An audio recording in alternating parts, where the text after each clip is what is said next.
नमस्कार, मेरा नाम है जूली। आप देख रहे हैं न्यूज़ 18 बिहार झारखंड का डिजिटल प्लेटफॉर्म। अमेरिका ने भारत से 25% टैरिफ वसूल करना शुरू कर दिया है। 1 अगस्त से ट्रंप की नई टैरिफ नीति लागू हो गई है और अब इस नए टैरिफ का भारत पर कितना असर पड़ रहा है और किस किस सेक्टर में इसका असर पड़ रहा है, ये हम इस वीडियो में जानेंगे। मार्केट एक्सपर्ट्स का मानना है कि भारत से निर्यात करने वाली कंपनियों को इसका बड़ा खामियाजा भुगतना पड़ सकता है। उन्हें काफ़ी ज़्यादा नुकसान उठाना पड़ सकता है, जैसे कि ऑटो कंपोनेंट बनाने वाली कंपनियां, उनको नुकसान हो सकता है। टेक्सटाइल इंडस्ट्री में इसका नुकसान हो सकता है। मेटल और फार्मा कंपनीज पर भी ट्रंप के टैरिफ का असर देखने को मिल सकता है। भारत से आयात होने वाले सामान अमेरिका में अब महंगी दरों पर बिकेंगे। इससे उनकी बिक्री कम हो सकती है और कंपनियों को घाटा सहना पड़ सकता है।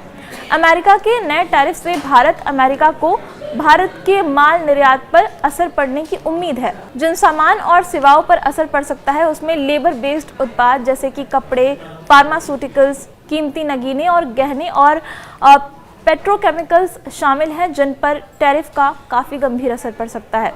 वैसे ये पहली बार नहीं है जब ट्रंप के टैरिफ की वजह से सुर्खियां बन रही हैं। चीन हो या फिर भारत, ट्रंप समय समय पर नए टैरिफ लगाकर वैश्विक बाजार में हलचल मचा देते हैं। लेकिन क्या आप जानते हैं कि ये टैरिफ सिर्फ राजनीतिक फैसले नहीं होते, बल्कि एक तय फॉर्मूले पर आधारित होते हैं। और ये फॉर्मूला क्या होता है, ये भी मैं आपको बताने वाली हूँ। हाल ही में अमेरिका प्रशासन ने एक पॉलिसी डॉक्यूमेंट जारी किया था, जिसमें साफ किया कि नए टैरिफ डेटा और जो मैथमेटिकल विश्लेषण है उस पर तय किए जाते हैं।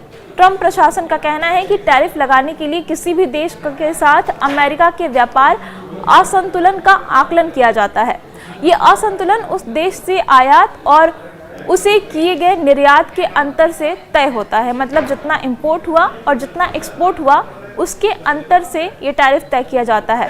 फिर इस अंतर को उस देश से होने वाले कुल आयात मूल्य से डिवाइड कर दिया जाता है और उसे 2 से भाग देकर टैरिफ रेट तय किया जाता है। तो ये एक सेट फॉर्मूला है जिसके हिसाब से ट्रंप जो है वो बार बार टैरिफ लगाते हैं। फिलहाल अमेरिका के टैरिफ के कारण अमेरिका का भारत के साथ $45.7 बिलियन का व्यापार घटा है। व्हाइट हाउस ने पहले भारत को उसके उच्च औसत लागू टैरिफ के बारे में चेतावनी दी थी। कृषि उत्पादों पर लगभग 39%, वनस्पति तेलों पर दरें बढ़कर अब 45% हो गई हैं और सेब और मक्का पर लगभग 50% की वृद्धि हुई है।